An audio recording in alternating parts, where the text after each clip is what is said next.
Assalamualaikum warahmatullahi wabarakatuh. Perkenalkan, nama saya Fira Syarata. Kelas Mas A, NIM 70200121039. Nah, di sini saya akan menjelaskan apa itu lipid.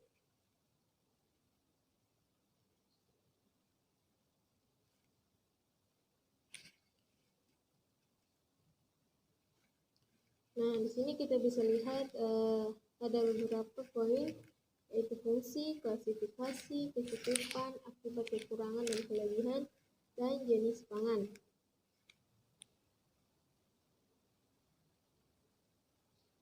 Nah, kita bisa lihat yaitu lipid adalah kelompok senyawa yang larut dalam pelarut organik seperti bensin atau kloroform, namun biasanya tidak larut dalam air. Kebanyakan lemak bisa disintesis. Asam lemak esensial harus diperoleh dari makanan. Lemak harus sekitar 30% diet, dan kelebihan lemak jenuh bisa menaikkan kadar kolesterol dan berkontribusi pada penyakit jantung. Nah, adapun definisi dari lipid atau lemak, yaitu suatu senyawa yang bersifat hidrofobik, terdapat dalam semua bagian tubuh serta dapat diekstraksi dari materi hidup dengan menggunakan pelarut monopolar seperti kloroform, benzena, dan etil eter. Nah, adapun function dari lemak, di antaranya yaitu lemak menghasilkan energi. Nah, lemak juga dibutuhkan untuk penyerapan, penyimpanan, dan peredaran vitamin A, vitamin D, vitamin E, dan vitamin K. Keempatnya adalah vitamin yang larut dalam lemak. Nah, selanjutnya lemak juga menyediakan asam lemak esensial, di mana bagian dari struktur kimia lemak ada 3 asam lemak esensial yang harus datang dari makanan, antara lain yaitu asam linoleat, asam linolenat, dan asam arachidonat. Asam lemak esensial diperlukan untuk pertumbuhan dan fungsi otak yang tepat, terutama pada bayi. Nah, selanjutnya lemak juga memberikan bantalan untuk bagian tubuh internal seperti hati. Lemak di bawah kulit bertindak sebagai insulasi untuk membantu tubuh menjaga suhu internal dan konstan. Nah, lemak juga memberikan sensasi kenyang atau perasaan kenyang. Adapun poin seperti penjelasan sebelumnya, lemak yaitu sebagai sumber energi, cadangan fungsi energi, pelarut beberapa vitamin A, D, E, K, dan isolator panas. Orang yang obesitas kadang rentan mempunyai isolator panas, badannya selalu hangat. Nah, untuk selanjutnya pelindung organ penting, bahan penyusun seperti membran sel atau organel, dan lipoprotein.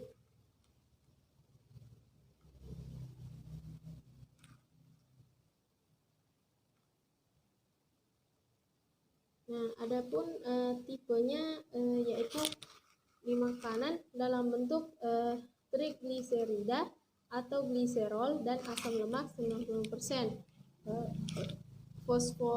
Fosfolipid, kolesterol, 3 tipe asam lemak, yaitu saturated, monounsaturated, and polyunsaturated. Nah, di sini kita bisa lihat saturated fat, ada animal sources, ada plant sources. Nah, ini juga ada unsaturated fat, yaitu polyunsaturated dan monounsaturated. Dimana di sini monosaccharide terdiri dari canola oil, olive oil, peanut butter, avocado. Nah, di sini kita bisa lihat kecukupan lemak bagi wanita. Untuk umur 19 sampai 29 tahun, total lemak yaitu 91. Sedangkan untuk pria umur 19 sampai 29 tahun yaitu 75. Nah, adapun akibat kelebihan lemak dan kekurangan lemak, antara lain kelebihannya yaitu asam lemak trans, lemak jenuh, lipoprotein, kolesterol. Akibatnya dapat menyebabkan penyakit jantung, koroner, obesitas, dan kanker. Sedangkan akibat kekurangan lemak bisa saja menyebabkan kebodohan, marasmus, KPA, dan defisiensi vitamin D, vitamin E, dan vitamin K. Nah, adapun kita bisa lihat gambar di samping ini, yaitu anak kecil yang sedang ketergantungan dengan makanan-makanan yang berlemak, dan akibatnya menyebabkan anak kecil ini jadi obesitas. Nah, obesitas merupakan suatu peningkatan massa jaringan lemak tubuh yang terjadi akibat adanya ketidakseimbangan antara asupan energi dengan kekurangan energi. Obesitas merupakan penyakit kronik multifaktorial kompleks yang berkembang sebagai hasil dan interaksi genotip dan lingkungan yang melibatkan perilaku sosial, kebudayaan, psikologi, metabolik, dan genetik.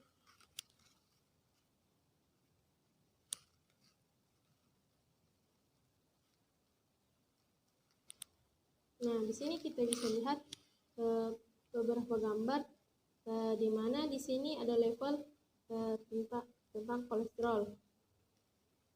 Untuk HDL,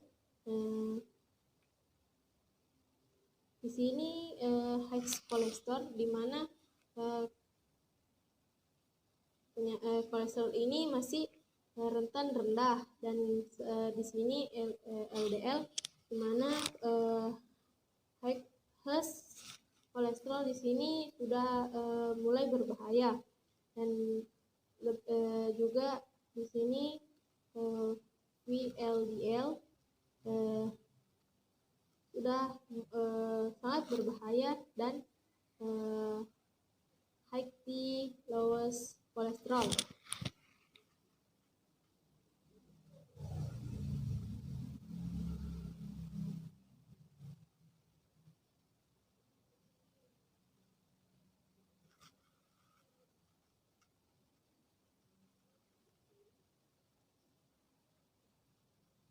Nah, ada gambarnya juga insulin resistance, obesity, diabetes.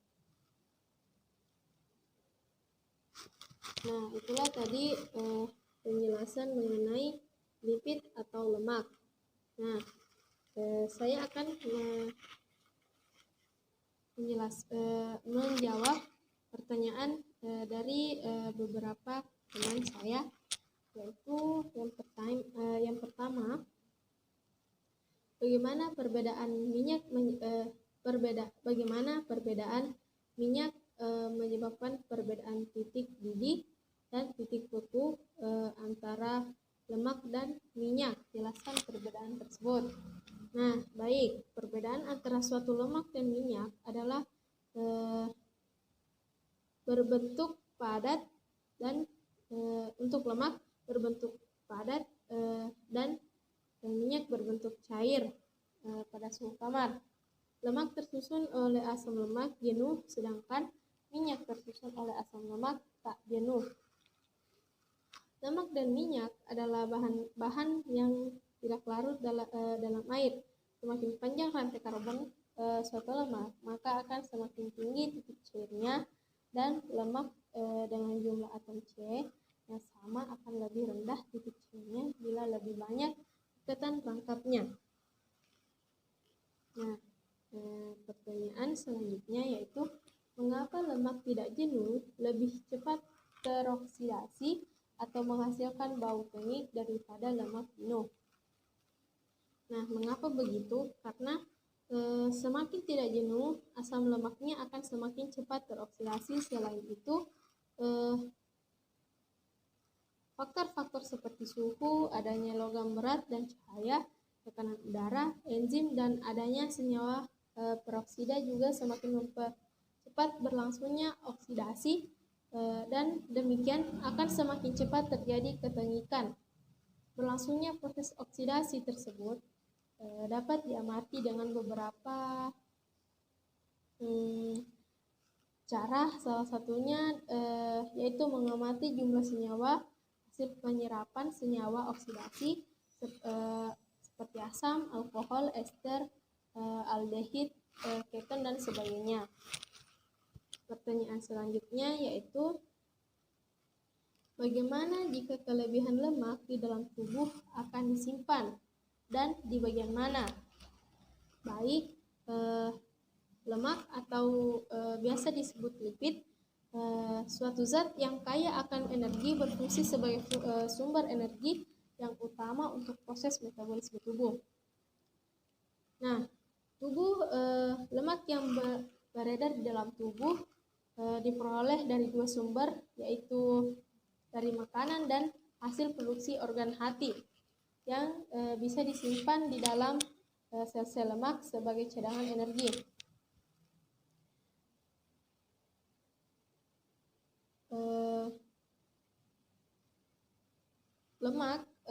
Lemak cair dengan ini disimpan di bawah kulit, di sekitar otot. Selain itu, terdapat pula simpanan lemak di sekitar jantung, paru-paru, ginjal, dan organ tubuh lainnya.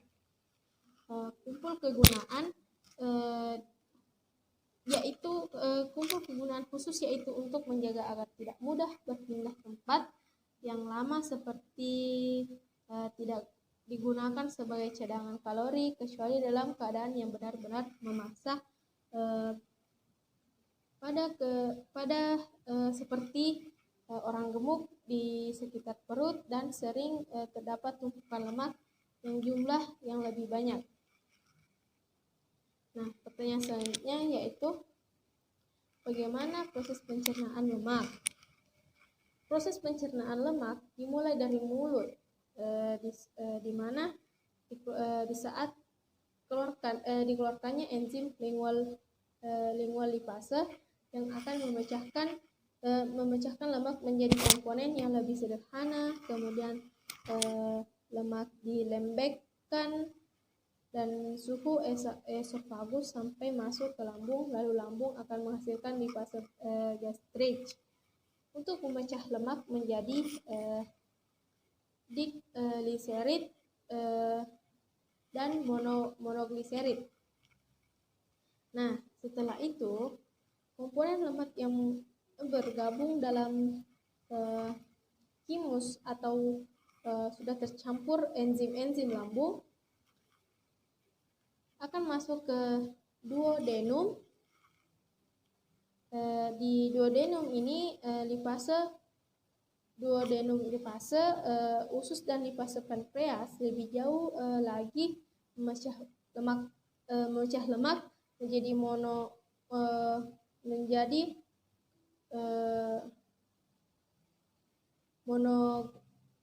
monogliserid agar dapat diabsorpsi khusus, sehingga lemak akan dibentuk menjadi asam lemak bebas dan gliserol empedu yang distimulasi hormon CCK, di mana di sini akan menghasilkan garam empedu untuk kemudian berikatan dengan lemak, membentuk micelle, akan digunakan untuk mengangkut asam lemak rantai panjang ke dinding usus agar bisa diabsorpsi. Nah, pertanyaan terakhir yaitu bagaimana tubuh mendapatkan gliserol. Nah, gliserol dibentuk di dalam tubuh, lebih tepatnya di duodenum, titik duodenum lipase usus dan lipase pankreas. Lebih jauh lagi memecah lemak menjadi monogliserid. Agar dapat diabsorpsi usus, dalam hal ini lemak akan dibentuk menjadi asam lemak, lemak bebas, dan gliserol enzim lipase sendiri dihasilkan oleh kelenjar pankreas yang kemudian dialirkan ke dalam usus 12 jari. Enzim lipase mengurai molekul lipid atau lemak menjadi asam lemak dan gliserol. Nah, itulah tadi pertanyaan dan jawaban dari materi lipid atau lemak. Mohon maaf bila ada salah kata. Wassalamualaikum warahmatullahi wabarakatuh.